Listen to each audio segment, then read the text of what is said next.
সুপ্রিয় চাকরি প্রত্যাশিত ভাই ও বোনেরা, সিলেট বিভাগের এবং সিলেট জেলার প্রাথমিক শিক্ষা অধিদপ্তর থেকে প্রজ্ঞাপন প্রকাশ করা হয়েছে এবং কাগজপত্র জমা দেওয়ার বিজ্ঞপ্তি প্রকাশ করানো হয়েছে সিলেট জেলা প্রাথমিক শিক্ষা অধিদপ্তর থেকে। এটি শুধু সিলেট বিভাগের জন্য। তো সিলেট বিভাগের যে সকল প্রার্থীরা সহকারী শিক্ষক পদে নির্বাচিত হয়েছেন তাদের জন্য এবং সিলেট জেলার যে সকল উপজেলা আছে তাদের কাগজপত্র জমা দেওয়ার তারিখ প্রকাশ করেছেন সিলেট প্রাথমিক শিক্ষা অধিদপ্তর। তো আগামী 1/25/2026 সকালে যে সকল উপজেলার প্রার্থীরা কাগজপত্র জমা দিতে পারবেন, তো সকালে হচ্ছে সিলেট সদর, বিশ্বনাথ এবং বালাগঞ্জ এবং বিরিয়ানীবাজার।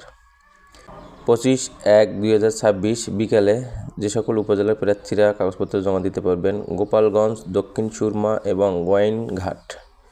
আবার শিডিউল আকৃতিতে যে সকল উপজেলার প্রার্থীরা আগামী 26/1/2026 সকালে যে সকল উপজেলা প্রার্থীরা কাগজপত্র জমা দিতে পারবেন, জকিগঞ্জ, কোম্পানিগঞ্জ এবং জৈন্তাপুর।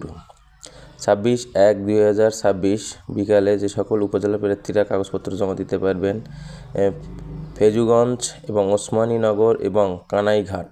এ সকল উপজেলার প্রার্থীরা আগামী 25/1/2026 এবং 26/1/2026 সকল উপজেলার প্রার্থীরা কাগজপত্র জমা দিতে পারবেন এবং কাগজপত্র জমা দেওয়ার পর সশরীরে উপস্থিত হয়ে কাগজপত্র জমা দিয়ে এবং স্বীকারপ্রাপ্তি পত্রটা নিয়ে চলে আসবেন এবং আগামী 28/1/2026 থেকে মৌখিক পরীক্ষা অনুষ্ঠিত হবে। তো সকল প্রার্থীদের মৌখিক পরীক্ষা সুন্দর হোক এবং ভালো হোক, এবং ভিডিওটি ভালো লাগলে অবশ্যই চ্যানেলটি সাবস্ক্রাইব করবেন এবং সবসময় পাশেই থাকবেন।